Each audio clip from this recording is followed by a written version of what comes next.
So I want you to picture a bridge. Not just any bridge, but like a massive, incredibly intricate suspension bridge. Right, something on a massive scale. Exactly. We're talking towering steel cables, huge concrete pillars just plunging down into this deep, fast-moving river.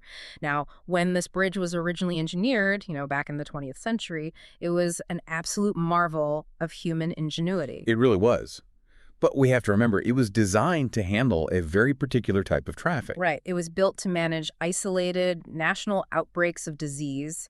It was engineered to carry humanity from the state of low life expectancy and sky-high child mortality over that treacherous river to the other side. And for decades, it did that brilliantly. It really did. But if you walk out and stand on the center of that bridge today, you can actually feel the deck shaking under your feet. It is vibrating, violently at times, under loads it was never, ever designed to carry. Oh, it's genuinely straining. You can hear the cables groaning. The structural integrity of the entire global health apparatus is being tested daily right now. Yep. We basically built a bridge for horse-drawn carriages of acute infections, and now we've got fleets of 18-wheelers just rolling right across it. Yeah, we are subjecting that 20th century infrastructure to 21st century loads. We've got an aging global population driving over it.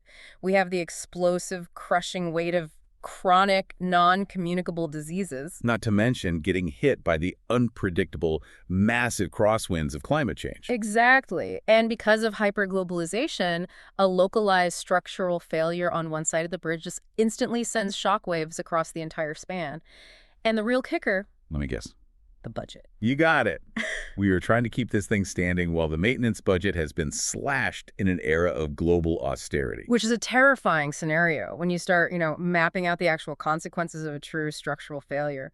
The future of international public health is essentially the story of whether this bridge holds. We are in the middle of a massive paradigm shift.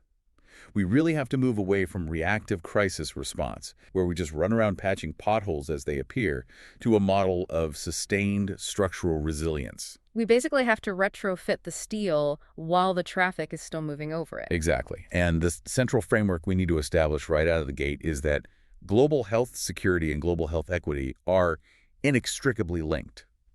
You cannot have a secure bridge if the entire left lane is just crumbling into the river. Security requires equity. Right. You can't have one without the other. And that is the core mission of our deep dive today. We are pulling this all from Chapter 11.13 of the Oxford Textbook of Global Public Health. It's a fantastic chapter. It is. And look, if you're a medical student, a junior doctor, or a public health trainee, you already know how to memorize tables of data. You don't need us to just read statistics at you. No, definitely not. What we are doing today is building the conceptual frameworks you need to actually think like a global health leader. We are going to move systematically from risk to exposure to intervention and finally to system-level impact. We're really looking at the underlying architecture here. Exactly. So let's start at the baseline, the foundations of the bridge.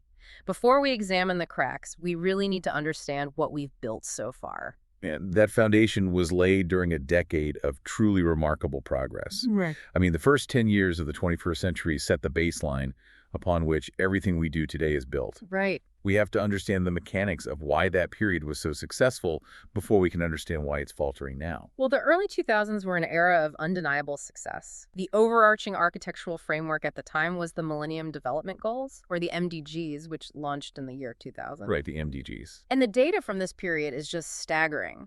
Between 1990 and 2011, under 5 child mortality dropped by over 40%. Maternal mortality dropped by 47%. Those are massive, massive shifts. They really are. If we pull the lens back even further, global life expectancy gained more than 10 years since 1970.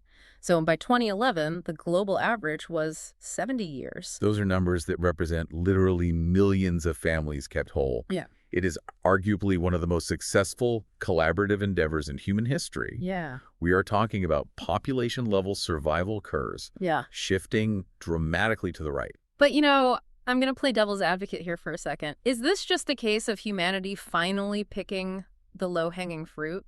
How do you mean? Did we just finally mobilize enough cash to fund the incredibly obvious interventions? Shipping out millions of insecticide-treated mosquito nets, distributing basic childhood vaccines, digging clean wells?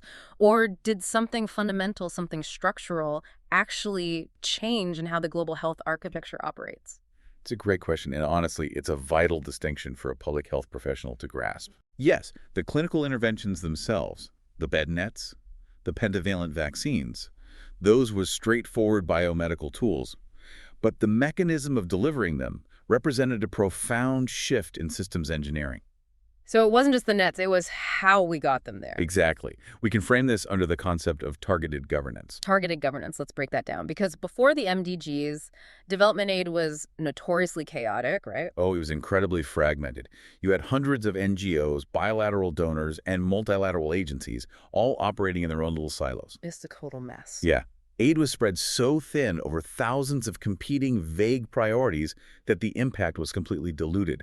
What the MDGs did was take the vast, overwhelming, amorphous problem of global human misery and condense it. Condense it into what? Into a limited number of time-bound, measurable objectives. So instead of a vague mandate like improve child health in sub-Saharan Africa, you have a highly specific target, something like reduce by 2/3 the under 5 mortality rate by 2015. Exactly the point. It forces a very different kind of behavior. Mm. It provided a unified dashboard for the entire global health community. So everyone is finally looking at the same metrics. Right. Donors suddenly knew exactly what to fund. Recipient countries knew what metrics they needed to hit to secure that funding. And the implementing agencies knew what they would be held accountable for at the end of the year. That makes so much sense. By establishing measurable, time-bound goals, the MDGs concentrated development efforts. They proved that when you align political will, financial resources, and targeted metrics, the international system actually functions. So it wasn't just finding low-hanging fruit. No, it was building a systematic ladder, coordinating a massive harvest team, and tracking every single apple picked. It's basically the public health equivalent of setting a clear clinical target for a patient. You don't just say, eat better. Right, that never works. Yeah, you say, we need to get your HbA1c below 7% in 6 months, and here's the precise medication protocol and diet plan to do it. The measurement itself becomes an intervention because it focuses the mind. That is a perfect clinical analogy. The metric literally alters the behavior of the system. So we had this period of unprecedented momentum. We had the dashboard, we had the funding, the bridge felt really solid. We were making massive dents in infectious diseases. We really were. But just as the system was hitting its stride, a massive macroeconomic shock slammed into the foundations. Which brings us to the ultimate stress test, managing global health in an era of austerity. And this is where a concept we call radically increased interdependence becomes painfully apparent. Right, 2008. Yes, in 2008, the global financial crisis struck. We transitioned abruptly, violently, from an era of relatively expansive optimistic funding to an era of tight restrictive austerity. I often think about the global public health infrastructure as an immune system. Oh, I like that. Yeah, like the physical clinics, the cold chain logistics, the disease surveillance teams on the ground. Those are the white blood cells of a global body. And funding is the bone marrow that produces and sustains them. That's a great way to visualize it. When the 2008 financial crisis hit, austerity acted like a systemic bone marrow failure. Suddenly, the production of those white blood cells drops. The infrastructure starts to wither. And the global body becomes vulnerable to latent pathogens that we thought we had under control. Exactly. That analogy holds up structurally. Because of this radically increased interdependence, we saw an incredible chain of events. I mean, a subprime housing crisis, people defaulting on risky mortgages in Nevada or Florida, triggered a cascading liquidity crisis. A crisis that literally cratered national health budgets thousands of miles away in sub-Saharan Africa. Yes. Traditional donor nations in the global north suddenly faced massive domestic deficits. And we all know that when domestic budgets get slashed, foreign aid is usually the very first thing on the chopping block. Oh, always. Taxpayers start demanding proof that foreign health investments are yielding measurable results. They look at their own local hospitals facing budget cuts, and they naturally demand justification for every single dollar sent overseas. The political pressure is just immense, and this severely threatened the massive resource-intensive global health initiatives.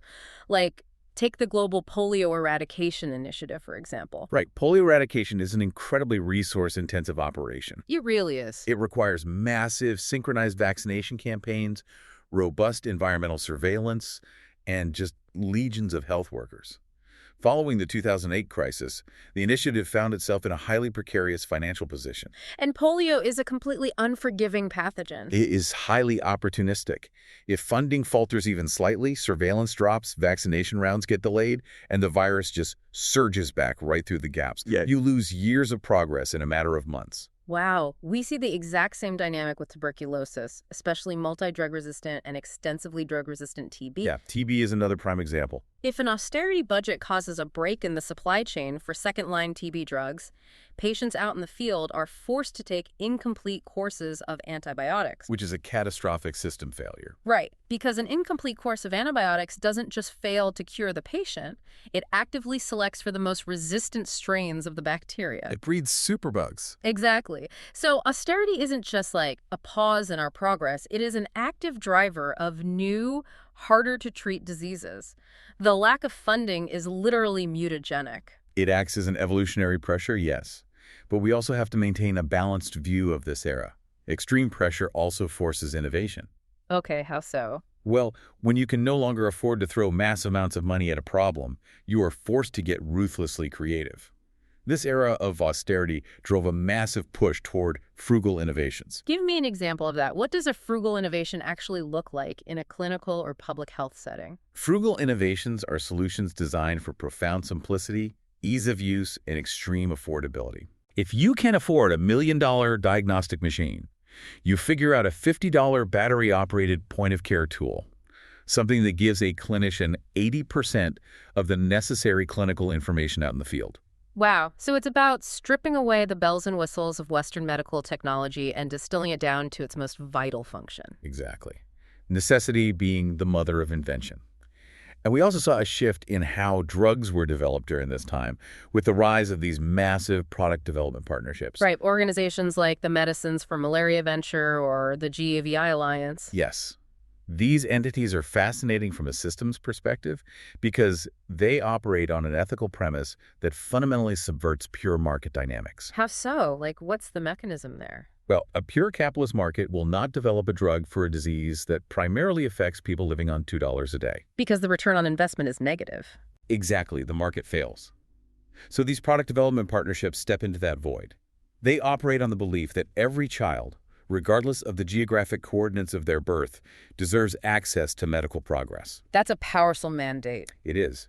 They combine public funding and philanthropic capital to de-risk the research and development, and then they partner with private sector manufacturing to produce vital but previously unprofitable drugs and vaccines.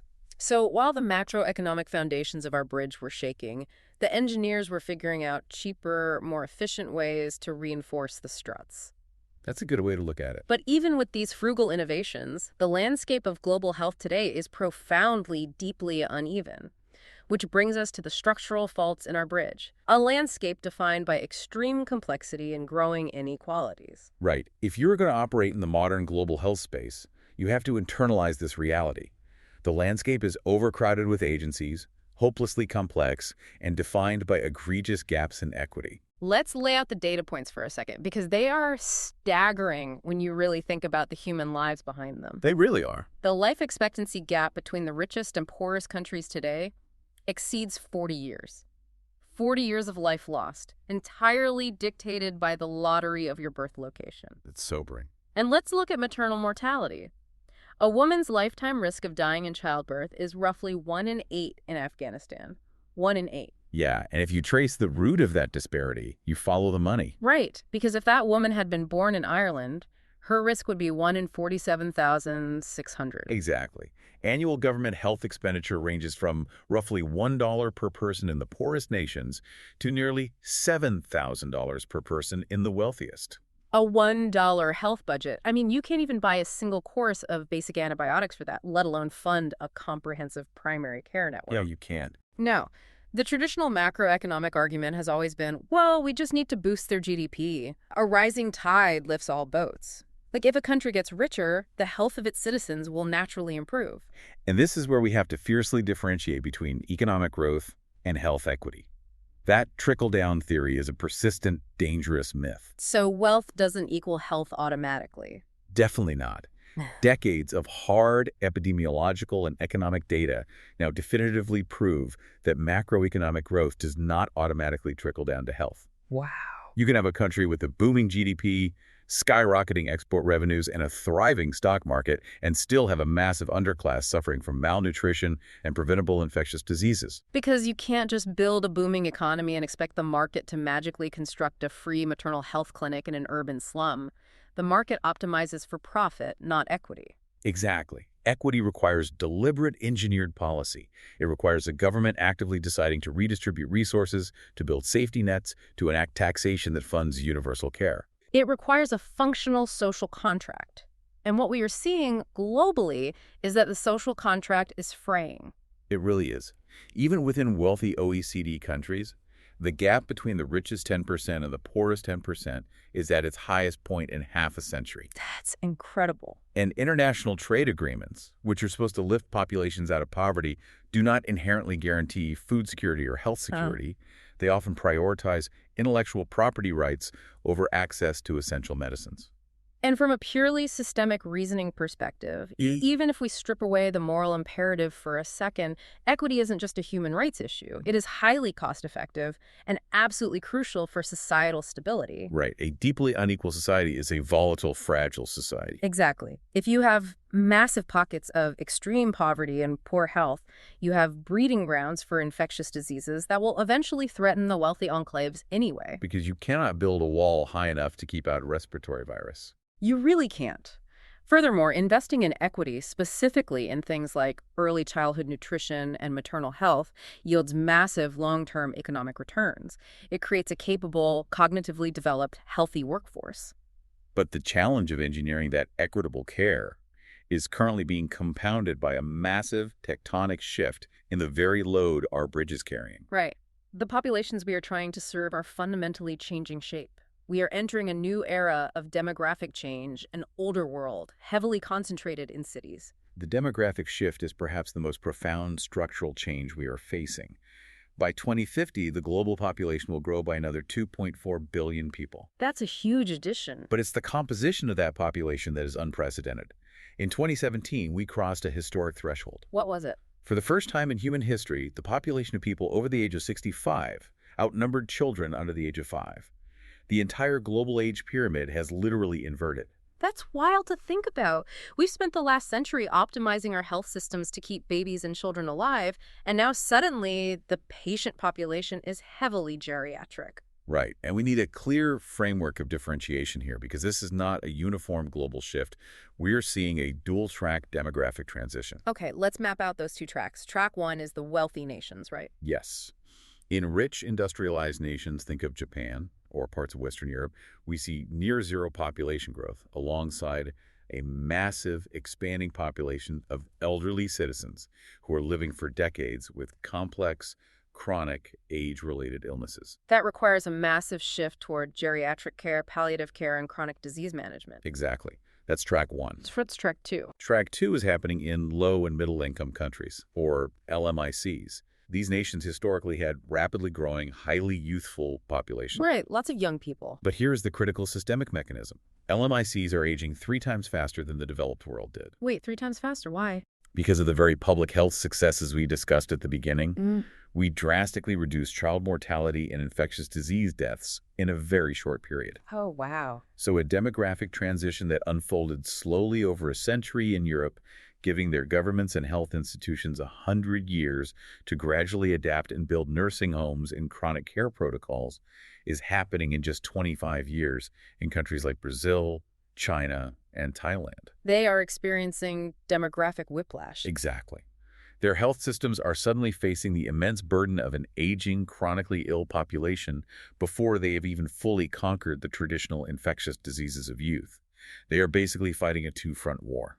And this rapid aging process is happening at the exact same time as another massive structural shift, urbanization.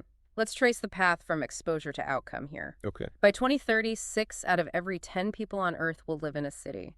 And right now, over 800 million of those people live in highly dense urban slums. Urbanization is one of the most profound determinants of human health.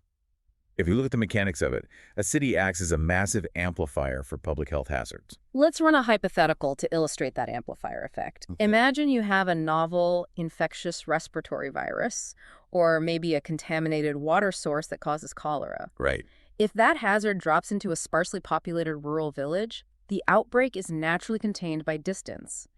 The transmission chains burn out because people are geographically isolated. But if you drop that exact same biological hazard into a dense urban slum where thousands of people might share a single communal water tap, where families are packed 8 to a room in poorly ventilated housing, and where sanitation infrastructure is non-existent, it becomes an immediate exponential catastrophe. The city amplifies the transmission rate. Exponentially. But cities are also paradoxes, aren't they? Because yes, they concentrate the hazards, the pollution, the overcrowding, the easy access to cheap, highly processed fast foods. But cities also concentrate wealth, top-tier medical care, and economic opportunity. You have world-class research hospitals existing just miles away from slums without running water. Which is why the ultimate takeaway, the governing mechanism here, is that urban governance dictates life expectancy. It is the single most powerful variable. Governance as medicine. Precisely. If a city is governed well, if the municipal authorities invest in robust sanitation grids, clean municipal water, strict zoning laws for ventilation, and accessible primary care clinics in every neighborhood, the city confers an urban advantage. And what does that mean in terms of numbers? It yields life expectancies of 75 years or more. But if the governance is poor? If municipal governance fails, and slums are allowed to expand informally without infrastructure, the city imposes an urban penalty. In those poorly governed zones, life expectancies can plummet to as low as 35 years. Wow. 40 years of human life are entirely dependent on municipal management and city planning. That is a staggering metric. How a city manages its sewage lines is literally just as critical as how its hospitals manage IV antibiotics. Without a doubt. And this massive shift into urban environments is one of the primary drivers of what we can call the silent epidemic, the explosive, crushing rise of chronic non-communicable diseases, or NCDs. NCDs, which primarily include cardiovascular disease, stroke, diabetes, cancers, and chronic respiratory diseases, have now overtaken infectious diseases as the leading cause of mortality worldwide. That's a huge turning point. In 2008, they accounted for 36 million deaths globally. But the truly alarming statistic, the one that challenges our conventional models, is that 80% of those deaths occurred in developing countries. Okay, stop right there, because if you ask almost anyone in the medical field, they carry a deeply ingrained assumption about these diseases. Oh, absolutely. We traditionally conceptualize type 2 diabetes and heart disease as the diseases of affluence. We think of them as the inevitable result of a wealthy, sedentary Western lifestyle.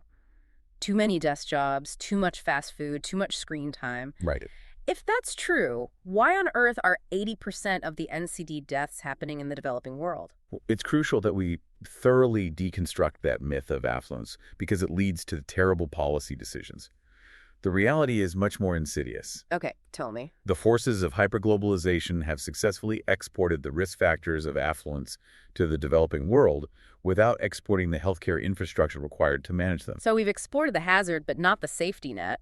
Let's look at the mechanics of how those risk factors actually get exported. Take the globalized food market. Transnational food corporations push cheap, highly processed, energy-dense, but nutrient-poor foods into emerging markets. It's often cheaper to buy a liter of a sugary soda in a developing nation than it is to secure clean drinking water. Which is terrifying.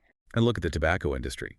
Facing increasingly strict regulations, advertising bans, and heavy taxation in the West, they have aggressively pivoted to heavily targeting LMICs. And then you combine that with the urbanization we just discussed. A family moves from a rural area where they engaged in highly active agricultural labor into a city. Right. They transition to sedentary urban poverty. They are eating cheap processed calories. They are exposed to heavy urban air pollution, and they are targeted by tobacco marketing. It is a perfectly engineered storm for NCDs. And the systemic impact is absolutely devastating. Why is that? Because the health systems in low and middle-income countries are fundamentally structurally organized to fight acute infectious diseases. They are built to diagnose malaria, dispense a short course of antibiotics, and manage acute diarrheal dehydration. They are not built for chronic care.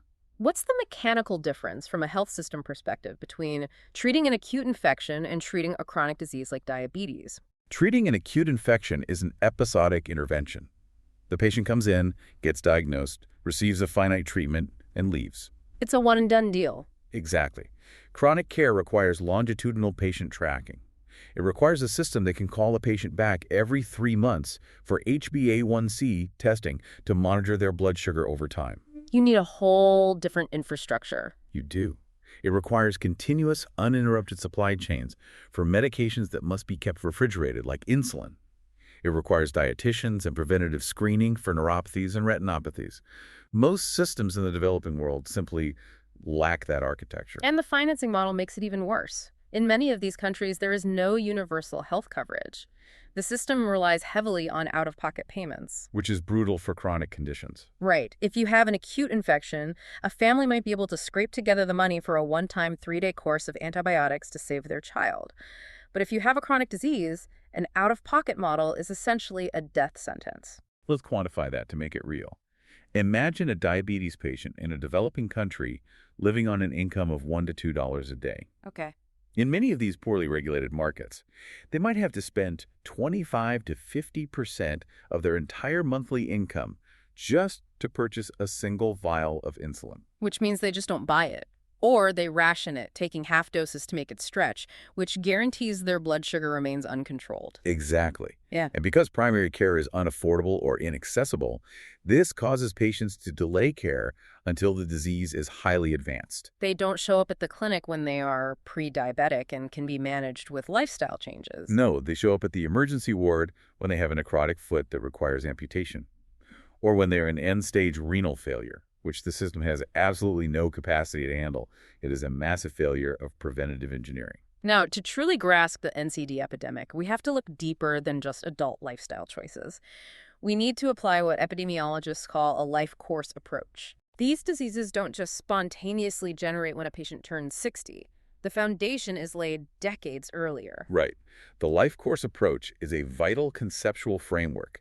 It links adult chronic disease directly to early life and even in utero exposures. That's fascinating. There is compelling physiological evidence, often referred to as the thrifty phenotype hypothesis, that gestational undernutrition profoundly alters fetal development. Break that down mechanically. What actually happens to a fetus when the mother is undernourished? Well, if a fetus does not receive adequate nutrients in the womb, its developing endocrine and metabolic systems undergo epigenetic programming to survive in a low-resource environment. So it adapts. Yes. The fetus literally programs its metabolism to hoard calories and maximize fat storage. It's an evolutionary survival mechanism. It expects to be born into a famine. Precisely. But what happens when that baby is born, grows up, and moves into a rapidly urbanizing environment, flooded with cheap, highly processed, energy-dense foods? Oh, wow. The metabolism, which is programmed to hoard every calorie, is suddenly overwhelmed by caloric abundance. Exactly. This leads to a massively increased, accelerated risk of obesity, severe insulin resistance, and cardiovascular disease later in life. The seeds of the adult NCD epidemic are literally planted before birth due to maternal malnutrition. So the problem is generational. What is the intervention? How do we reinforce the global bridge against this massive, slow-moving structural load? We can't build enough dialysis clinics to treat our way out of this. We can't. The only mathematically viable solution is prevention. We look to the frameworks developed by the WHO and the World Economic Forum, specifically what they call the best buys. And what are those? These are highly cost-effective population-level interventions. We are moving away from the clinical setting and into the policy setting. So we're talking about legislative engineering. Yes. Increasing tobacco taxes, which is the single most effective way to reduce smoking rates, especially among youth. Banning the aggressive marketing of junk food and sugary beverages to children. Makes sense. Mandating the reduction of sodium and trans fats in commercially processed foods. And providing basic, generic, multi-drug therapies like cheap statins and antihypertensives for people at high risk of heart attacks. Because upstream prevention costs pennies on the dollar compared to managing the downstream complications of end-stage chronic disease. Exactly. Okay, so we have this massive, slow-moving structural load of NCDs crushing the system, but the bridge still has to withstand sudden acute shocks.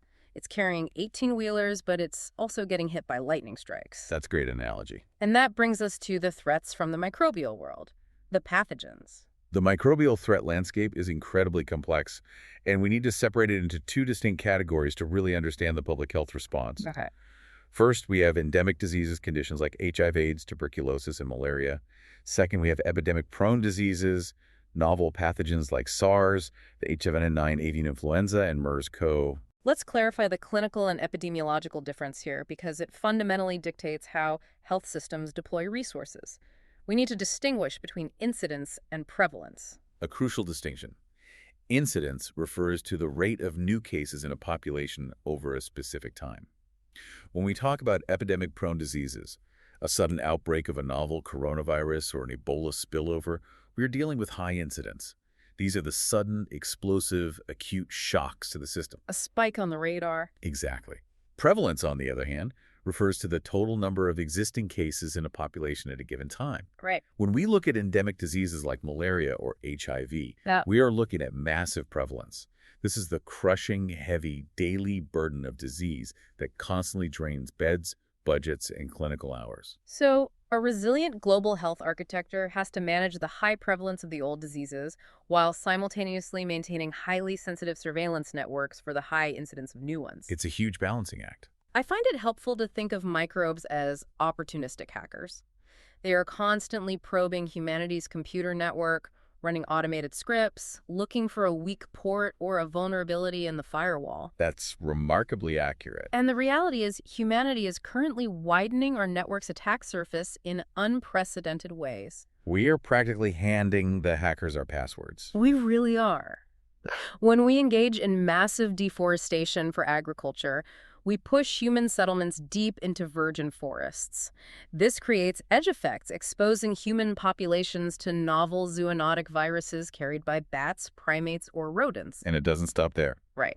Industrial food production creates massive, concentrated animal feeding operations, packing tens of thousands of genetically similar pigs or poultry into tight spaces, which acts as a perfect bioreactor for viral mutation and reassortment. And then hyperglobalization accelerates the transmission. Exactly. 100 years ago, a virus that jumped from an animal to a human in a remote village might burn out locally because it just ran out of hosts. But today, international air travel means that same virus can jump from a bat to a farmer, onto a moped, onto a domestic flight, and be in Times Square or Heathrow Airport in 24 hours.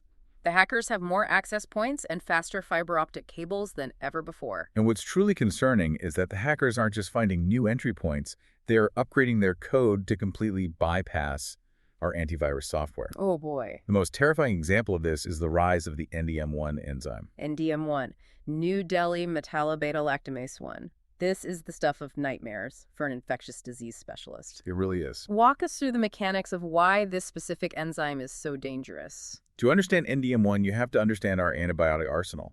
Our big guns, our last-line defense for severe bacterial infections, are a class of antibiotics called carbapenems. Okay. They have a specific molecular ring structure that makes them highly resistant to the normal enzymes beta-lactamases that bacteria use to break down lesser antibiotics like penicillin. So they are heavily armored molecules. Yes, exactly.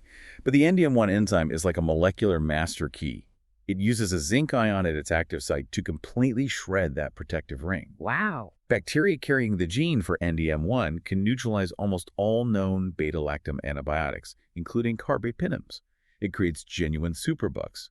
And worse, the gene for NDM1 is carried on plasmids. Plasmids. Yeah, mobile pieces of DNA that bacteria can easily swap with each other, even across different species. So it's like the bacteria are uploading the blueprint for bulletproof vests to an open source server. That's exactly what they're doing. If this spreads widely, routine infections that haven't worried us since the 1930s, a scraped knee, a urinary tract infection, suddenly become fatal because we have no drugs left that work. So if we look at the system as a whole, we have a massive burden of complex chronic diseases, expanding populations, and smarter, faster, more resistant microbes. To manage all of this, to reinforce the bridge, we need an army of engineers, mechanics, and structural inspectors. But we don't have them. We don't. We are facing a devastating crisis in human resources for health. The engineers are missing. Let's quantify that shortage. The WHO estimates a global shortage of around 4.2 million healthcare workers. In Africa alone, they are short 1.5 million workers, just to meet basic thresholds of care. It's a huge gap. To put the inequity of this into stark perspective, 36 of the 57 countries identified as having critical absolute shortages are in sub-Saharan Africa. That single region carries 24% of the global disease burden, but it employs only 3% of the world's health workforce. 24% of the burden, 3% of the workers. It is an impossible, mathematically doomed equation. And we can directly link this worker shortage to system failure and mortality. Like a direct correlation. Yes, the epidemiological data is unequivocal. As the density of health workers per capita declines, population survival rates decline proportionally. Because it doesn't matter how many millions of dollars of vaccines or antibiotics you ship to a country. You can have warehouses full of cutting-edge pharmaceuticals, but if there is no trained clinician to accurately diagnose the illness, prescribe the correct dose, insert the IV line, and monitor the side effects, the system fails. Exactly. The medicine is inert without the human operator. But we have to analyze why this massive maldistribution exists. We have to look at the structural mechanics of the global labor market. It is not simply a lack of training capacity or medical schools in these countries. No, it is heavily driven by the forces of push and pull in a globalized economy. We must remember that health workers are rational actors making decisions for their families and their careers. Let's look at the push factors. What drives a doctor out of a rural clinic in a developing nation? Well, imagine the daily reality. Chronic, severe underfunding. You are working in a dilapidated facility. You face frequent, unpredictable stockouts of basic life-saving medicines. That has to be demoralizing. You have to watch patients die because you don't have oxygen or gloves. Your salary is capped, often delayed by months, and you have limited opportunities for specialized training. These abysmal local conditions act as massive push factors, driving talented professionals out of rural areas into the cities or out of their home countries entirely. And then you have the pull factors. Wealthy OECD nations, the Track 1 countries we discussed earlier with their rapidly aging populations, have a skyrocketing, desperate demand for healthcare workers. Right. They offer high salaries, safe working environments, robust professional development, and functioning hospitals. It creates a massive vacuum. Wealthy nations essentially pull doctors and nurses from countries that desperately, urgently need them. We are systematically strip mining the developing world for medical talent. It is an incredibly complex tension between individual labor rights and global public health security. I hear this debated constantly, and it always gets tangled in ethics. On one hand, a wealthy nation aggressively recruiting nurses from a fragile health system in Malawi seems like a profound systemic failure. We are stealing the very human infrastructure they need to survive. But on the flip side, we are talking about human beings. Exactly. Doesn't a trained nurse have a fundamental right to migrate in a globalized economy? Doesn't she have the right to seek fair wages, safe working conditions, and an environment where she actually has the tools to save lives instead of watching patients die from a lack of basic supplies? You cannot legally or ethically force a doctor to remain in a facility without antibiotics simply because they happen to be born in that country. But the systemic impact of their departure is undeniable. So how does the international architecture attempt to govern this? Well, the primary policy intervention was the creation of the 2010 Global Code of Practice for the international recruitment of health personnel. How does the code mechanically try to solve this? It attempts to establish ethical guidelines for recruitment. It essentially asks wealthy nations to stop actively poaching from countries identified as having critical shortages. So, voluntarily stop. Yes. It encourages high-income countries to plan better, to train and retain enough of their own domestic workforce to meet their needs, rather than relying on a continuous pipeline of imported talent. Furthermore, it suggests that if a wealthy nation does recruit from a poorer nation, they should provide technical or financial assistance back to that country's health system as a form of compensation. But the critical flaw in the architecture here is that the code is entirely voluntary, right? Yes, it is a set of normative guidelines. It relies on diplomatic and moral pressure rather than legally binding enforcement mechanisms. And does that work? Consequently, its overall effectiveness in actually reversing the brain drain remains heavily debated. The market forces of supply and demand are currently much stronger than the voluntary code. So we are running out of engineers. But to make matters worse, the very materials they use to fix the bridge are failing. We are facing a shrinking arsenal of effective medicines, compounded by a flood of counterfeits. We touched on the mechanics of antimicrobial resistance, or AMR, with the NDM1 enzyme. But looking at the broader picture, the rate at which pathogens are developing resistance is vastly outpacing our rate of discovering new drugs. We are staring down the barrel of a post-antibiotic era. We really are. And we need to be crystal clear about what a post-antibiotic era actually looks like clinically. It does not just mean that getting strep throat becomes a bit more dangerous. It means the foundational pillars of modern medicine collapse. Everything changes. So much of what we do in a modern hospital assumes we can control bacterial infection. Routine interventions, elective joint replacements, organ transplants, cancer chemotherapy, which suppresses the immune system, the intensive care of premature infants. All of these rely absolutely on prophylactic and therapeutic antibiotics. Without them, a routine hip replacement becomes a potentially fatal gamble with an untreatable staph infection. That's terrifying. Why are we failing to discover new drugs? The systemic reasoning behind this failure in drug discovery is, once again, largely economic. We're looking at a profound market failure. Okay, let's look at the market. The pharmaceutical industry operates on profit incentives, as any corporate entity does. Developing a fundamentally new class of antibiotics takes decades and costs hundreds of millions of dollars. But wait, everyone on Earth needs antibiotics eventually. Shouldn't it be a huge market? It's the way we use them that ruins the financial model. If a pharmaceutical company develops a brilliant new antibiotic, what is the immediate reaction of global public health officials? We instantly heavily restrict its use. We put it under lock and key in the hospital pharmacy, keeping it in reserve as a drug of last resort to prevent the bacteria from developing resistance to it. We actively try not to sell it. Oh, wow. So the volume of sales is intentionally kept as low as possible. Exactly. And even when it is prescribed, a patient takes an antibiotic for maybe 7 to 14 days, and then the infection is cured. The transaction is over. Compare that to the financial model of a chronic NCD medication, like a statin for cholesterol or an insulin analog. A patient takes that drug every single day for the rest of their natural life.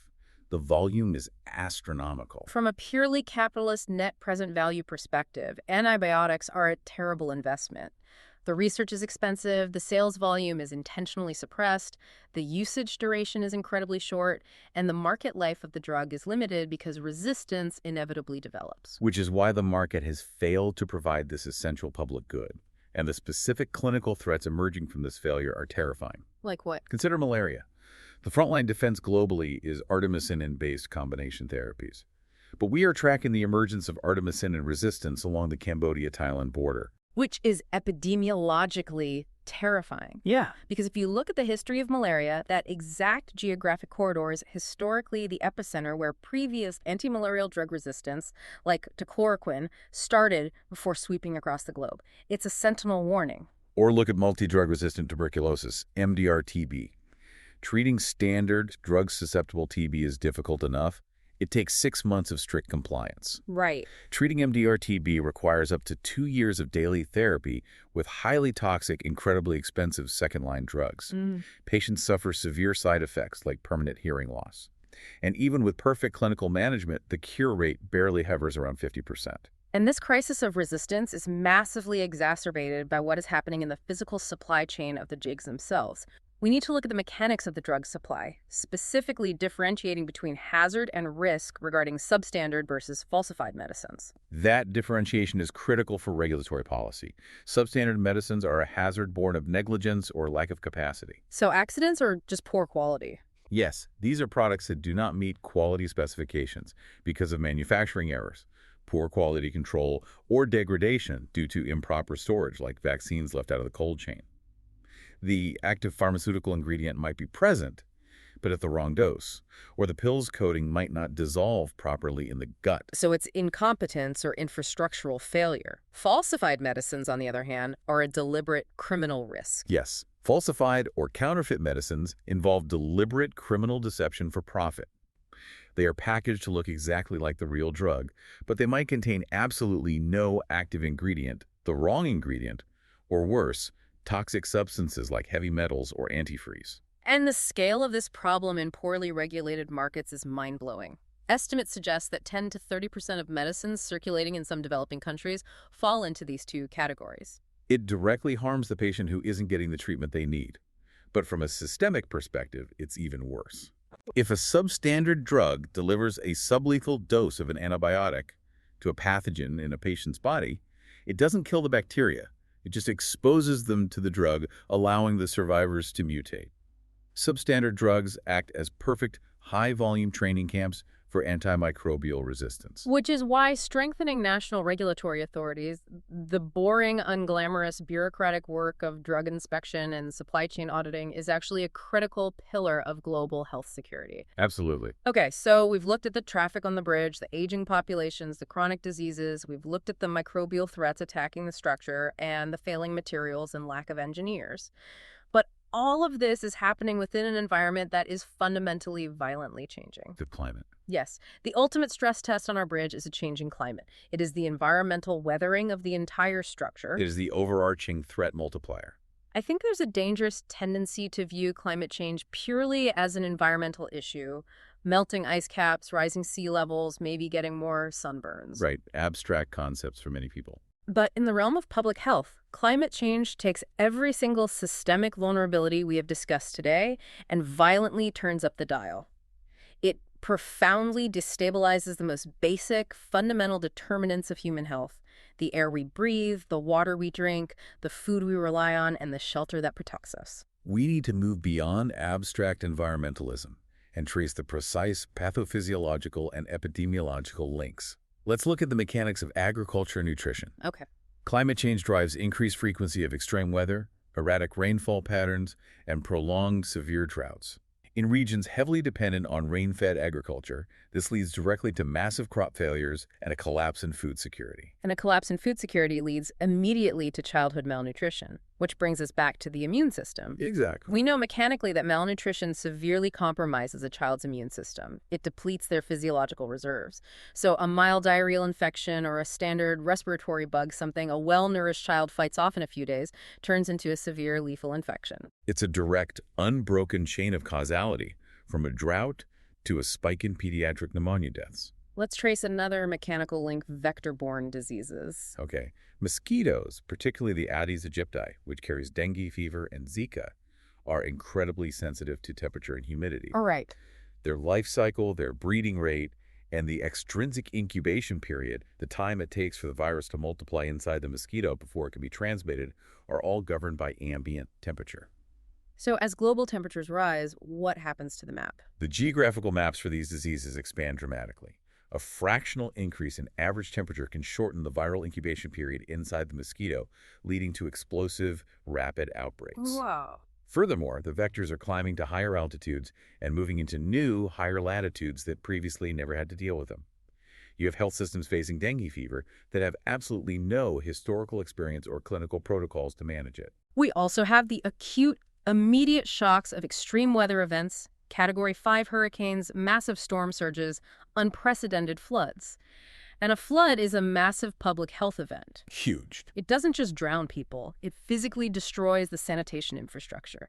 It overwhelms sewage treatment plants, mixing raw human waste directly into the municipal drinking water supply. Which sparks massive, explosive outbreaks of waterborne diseases like cholera. And it displaces millions of people, destroying their homes and livelihoods, creating what we call environmental refugees. These populations are forced into temporary, hastily constructed, overcrowded camps where sanitation is poor and diseases spread like wildfire. And the defining tragedy of this entire mechanism, the supreme, unavoidable global injustice, is that the developing nations, the populations who have historically industrialized the least and emitted the lowest levels of greenhouse gases, are the exact populations who will suffer the earliest, most severe, and most lethal health consequences. They lack the robust infrastructure, the concrete seawalls, and the highly funded emergency response networks to adapt. The face of climate change shouldn't be a polar bear stranded on a melting iceberg. It should be human health. It is a child suffering from cholera in a flooded urban slum. It is the ultimate manifestation of global inequity. Now, facing this overwhelming barrage of complex problems, demographics, NCDs, superbugs, climate change, the global community has not simply stood by. No, there's been a massive response. There has been an absolute explosion of activity, funding, and new organizations. But, ironically, this well-intentioned massive response has led to a completely new kind of systemic stress on our bridge, the proliferation of global health initiatives. We've gone from a lack of traffic to a massive gridlocked aid traffic jam. Let's look at the mechanics of this. Currently, there are well over 100 major global health initiatives, or GHIs, operating worldwide. On the surface, more money, more NGOs, and more agencies sounds fantastic. But it has created an incredibly fragmented, highly competitive, and dangerously overcrowded landscape. We have to analyze the system impact here, specifically what economists call the transaction costs of aid. Every time a donor agency gives a grant, it comes with strings attached. They require separate monitoring reports, independent financial audits, site visits, evaluation meetings, and specific data formatting. When a low-income country's Ministry of Health is desperately trying to manage its own hospitals and train its own staff, dealing with the administrative demands of 100 different donors becomes an agonizing, paralyzing burden. The statistics are almost absurd when you visualize them. There was a year where the Ministry of Health in Vietnam had to deal with 400 separate donor missions. That's more than one a day. Imagine being a minister of health trying to run a national healthcare system while simultaneously hosting more than one foreign donor delegation every single day of the year. Or look at the data from Rwanda during the height of this fragmentation. At one point, their national health system was required to track and report on 890 different health indicators to various donors just to keep the funding flowing. The administrative transaction costs are literally bleeding the system dry. Highly trained local doctors and administrators are pulled out of clinics and forced into offices to fill out redundant Excel spreadsheets for foreign agencies. This massive proliferation brings us to one of the most classic, enduring debates in global health architecture. We need a framework to differentiate here the battle between vertical programs and horizontal programs. This is a fundamental structural concept. Vertical programs are highly focused, targeted, single disease or single intervention initiatives. Like polio. Think of a massive militaristic campaign strictly focused on eradicating polio, or a standalone initiative purely dedicated to distributing HIV antiretrovirals. They operate in a silo, shooting straight down at one target. And horizontal programs. Horizontal programs are broad, systemic efforts aimed at comprehensive health system strengthening.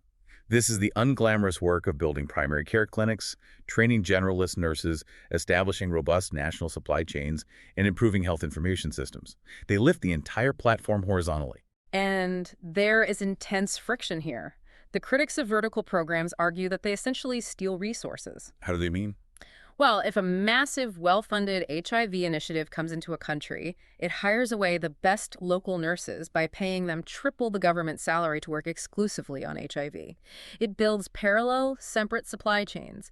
It might successfully treat HIV, but it hollows out the basic horizontal health system, leaving no one to deliver babies or treat pneumonia. That fragmentation is a massive risk. But the systemic evolution of these programs is fascinating. Often, programs start vertical because they absolutely have to. Mechanically, why? Because the existing horizontal system is too weak, too corrupt, or too slow to manage an acute crisis. If you have a raging epidemic, you cannot wait 20 years to build a functional primary care network. You need to bypass the weak system to deliver fast, life-saving results. Give me an example. A classic historical example is the Ancho-Circesis control program in West Africa, which fought river blindness. How did that operate? In the beginning, it was a strictly vertical, almost paramilitary operation. They were literally flying helicopters over the river basins, dropping larvicides to kill the black flies that transmitted the parasite. A helicopter dropping chemicals. You really can't get more vertical than that unless you're firing interventions from orbit. Exactly. But here is the critical mechanical evolution. As the immediate crisis stabilized and the vector was controlled, the program had to evolve to survive long-term. You can't fly helicopters forever. So what did they do? The program transitioned into a horizontal model. It pioneered community-directed distribution networks, where local villagers were empowered and trained to manage the annual distribution of the drug ivermectin. And once that horizontal community network was built, it became a platform to integrate other essential interventions. They started using the same network to distribute malaria bed nets and vitamin A supplements. So the lesson is that successful vertical programs eventually build the horizontal systems they initially had to bypass. But to actively manage this massive aid traffic jam and force better coordination, the international community has tried several interventions. We had the Paris Declaration on Aid Effectiveness, the Accra Agenda, and the crucial Busan meeting in 2011. And a key resulting mechanism we need to understand is the IHP+, the International Health Partnership. The IHP+ represents a vital paradigm shift in global governance toward domestic accountability. The core principle is an attempt to reverse the power dynamic. donors must stop flying in and forcing their own fragmented pet projects onto recipient nations. Instead, they must commit to aligning their funding behind a single, unified, comprehensive national health plan that is developed and owned by the host country itself. It's moving from donor dictation to true country ownership. The Minister of Health drives the bus, and the donors pay for the gas, rather than each donor bringing their own steering wheel. Precisely. It is about architectural alignment. Okay, so we have exhaustively mapped out the structure of the bridge. We understand the baseline progress, the deep stress of austerity, the tectonic demographic shifts, the NCD load, the microbial hackers, the failing supply chains, the climate weathering, and the aid traffic jam. It's a lot of weight. The ultimate question is, how do we actually retrofit and reinforce this bridge for the future? This brings us to our final section: strategies for momentum, governance, accountability, and universal health coverage. This is the blueprint for the next century of global health. This section ties our entire conceptual framework together, and the first absolute foundational pillar of this blueprint is unvarnished, rigorous accountability. Accountability is a buzzword, but let's look at how it operates mechanically. We mentioned the Global Polio Eradication Initiative struggling after the 2008 financial crisis. When progress stalled and cases started spiking, the WHO did something quite radical for a massive bureaucracy. They created the Independent Monitoring Board, the IMB. Yeah. And the IMB was brutally frank. They changed the mechanics of reporting. Historically, evaluations were drafted, shared with the agencies being evaluated, smoothed over, heavily edited to protect reputations, and then published as mild recommendations. The IMB didn't share drafts. They published raw, honest public assessments. When the system was failing, they explicitly said it was failing. They forced the WHO to declare a programmatic emergency, pivoting the entire global apparatus onto a true crisis footing.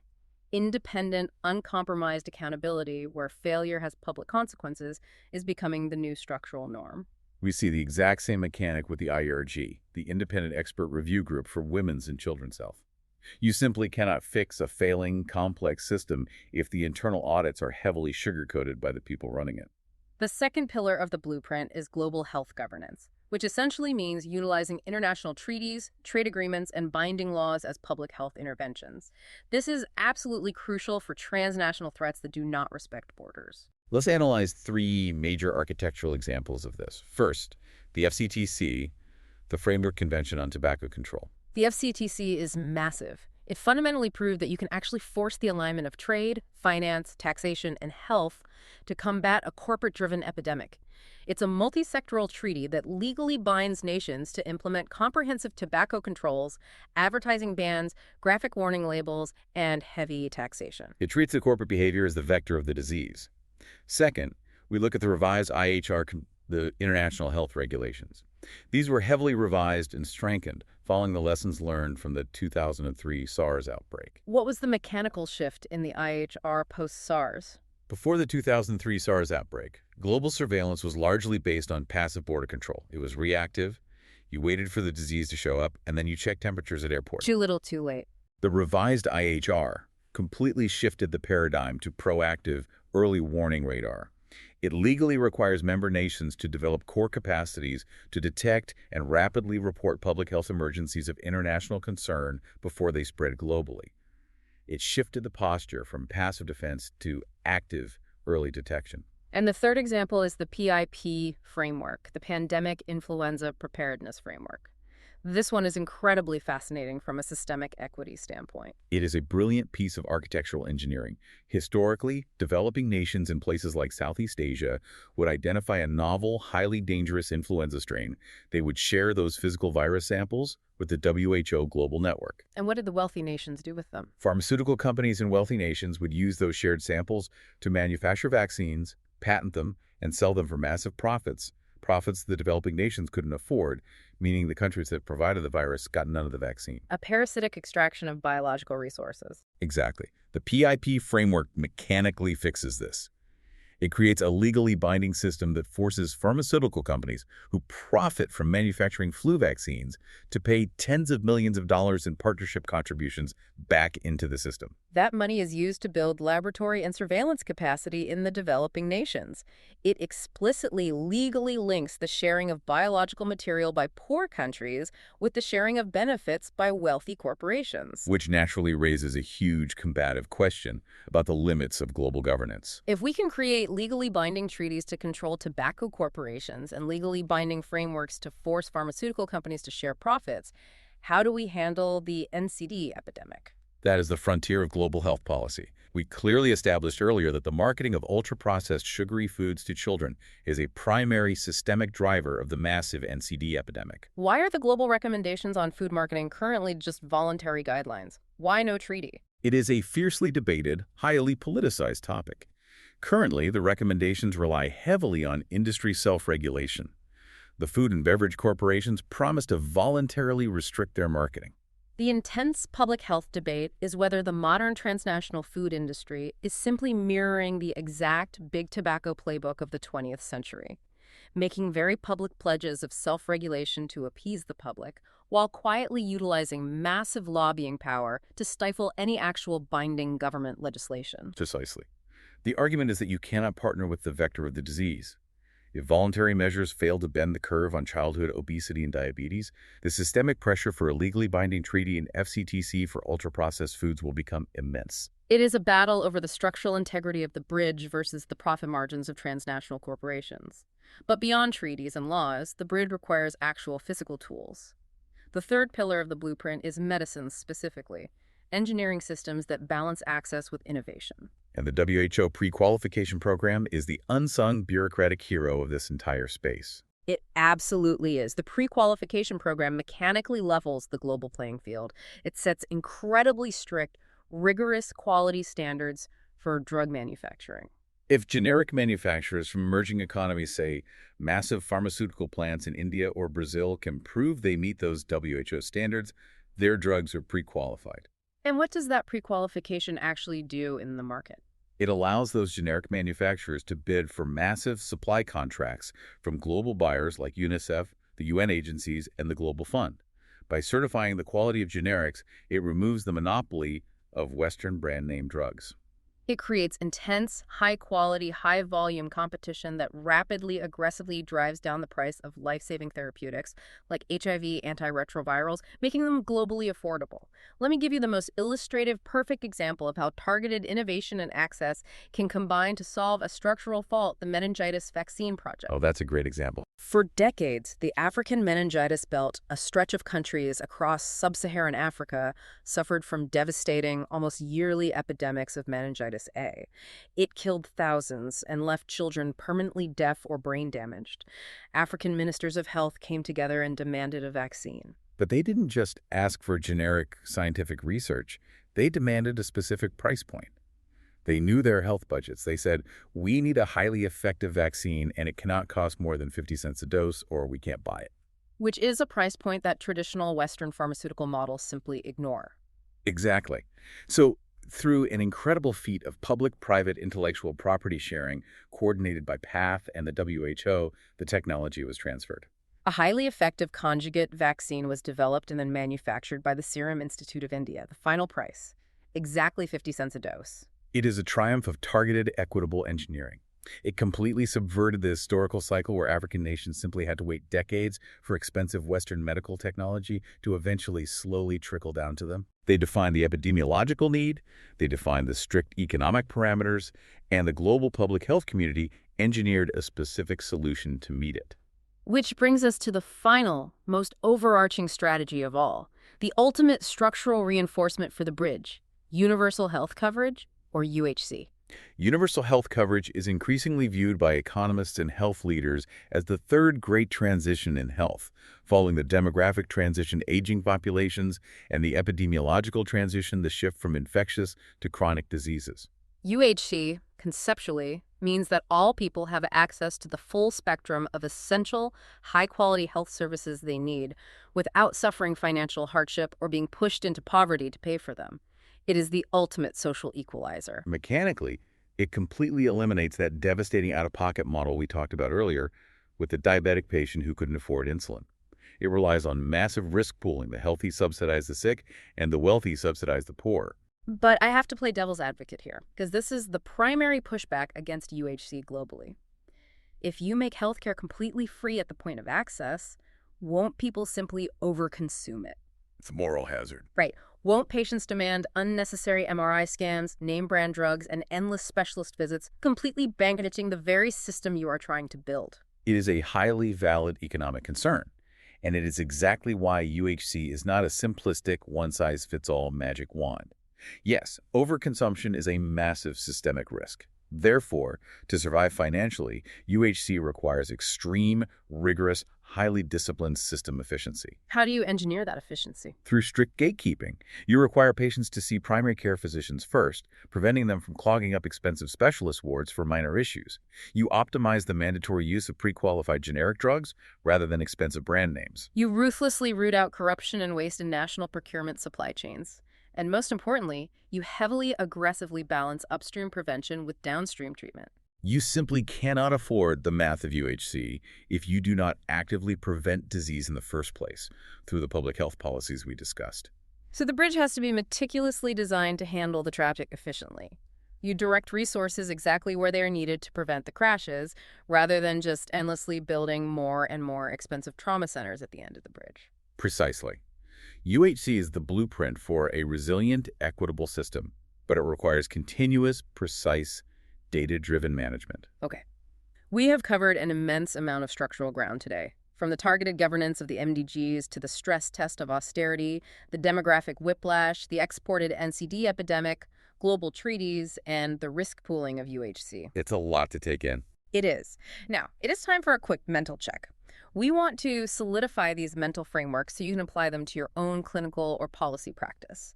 I'm going to throw out a scenario or a question based on what we've covered. Take a second to mentally lock in your answer, and then we will break it down. Here we go. Let's start with demographics. In the context of global demographic shifts, which specific regions or economies are experiencing the most rapid, accelerated transition toward an aging population? Take a couple of seconds. All right, if you recall our discussion on the dual-track demographic shift, the answer is low and middle-income countries. Remember, the demographic transition that took a century to unfold in Europe is happening in a highly compressed 25-year window in nations like Brazil and China, creating massive systemic whiplash. Got it. Moving to disease burdens. Yeah. What is the primary structural reason why chronic non-communicable diseases, or NCDs, have such a disproportionately severe and lethal impact on populations in the developing world? Got your answer. Right. Let's hear it. The structural mechanism here is that health systems in these countries were fundamentally built and financed around the control of acute, episodic infectious diseases. They lack the longitudinal tracking, continuous supply chains, and universal financing models required for chronic care management, forcing patients into catastrophic out-of-pocket spending. Exactly. Let's test your knowledge on aid architecture. True or false? The proliferation of highly focused, disease-specific, vertical global health initiatives consistently and permanently weakens local health systems by creating expensive parallel management structures. Think about the helicopter example. The answer is false. While fragmentation and high transaction costs are significant risks, the evolution of these programs is key. Vertical programs often deliver fast, life-saving interventions when national systems are too weak to function, and historically, successful vertical programs like the Onchocerciasis initiative frequently evolve to build and integrate into horizontal, community-based services over time. Spot on. Next, let's look at global governance and treaties. The 2007 revision of the International Health Regulations, the IHR, fundamentally shifted global surveillance from passive border control to proactive early warning radar. This massive policy shift was primarily driven by the lessons learned from which specific global health event, do you remember? That was driven by the 2003 SARS outbreak. The rapid transnational spread of SARS definitively proved that waiting for a pathogen to show up at your borders was a failed strategy, necessitating the legally binding early detection requirements of the revised IHR. Right. Final question. We discussed the pandemic influenza preparedness framework. What specific conceptual mechanism does this framework use to ensure actual equity in global health security, rather than just scientific advancement? The PIP framework legally and explicitly links the sharing of biological materials developing nations, providing novel virus samples to the global network directly to the sharing of benefits. It forces the pharmaceutical industry that profits from those samples to contribute funding and vaccines back into the developing world's laboratory and surveillance capacity. Excellent. I hope walking through those mechanisms helped cement the key concepts for you. We want to leave you today with one final, slightly provocative thought to mull over as you think about the massive, vibrating suspension bridge of global health. We have spent the last century brilliantly perfecting the biomedical science of saving human lives. We know how to synthesize the molecules, we can sequence viral genomes in days, and we can formulate highly targeted vaccines. The true challenge for the next century of global health isn't a lack of scientific knowledge. It is a lack of political and structural architecture to distribute that knowledge equitably. Think about this as you move forward in your careers. If a groundbreaking, life-saving vaccine is discovered in a state-of-the-art lab, but the global supply chain, the restrictive intellectual property laws, or the lack of local human resources fail to deliver it into the arm of a vulnerable child in an urban slum, Yeah. did that medical innovation actually happen? An innovation that cannot cross the bridge is no innovation at all. Thank you so much for joining us on this deep dive. Here are the details of this episode. The Future of International Public Health. Title: The Future of International Public Health. Byline: Medlock Holmes looks ahead to emerging global challenges, shifting governance structures, technological transformation, and the evolving architecture of international health cooperation. Episode description: International public health is entering a period of profound transformation. Globalization, climate change, demographic shifts, pandemics, digital surveillance technologies, and geopolitical realignments are reshaping both risk and response.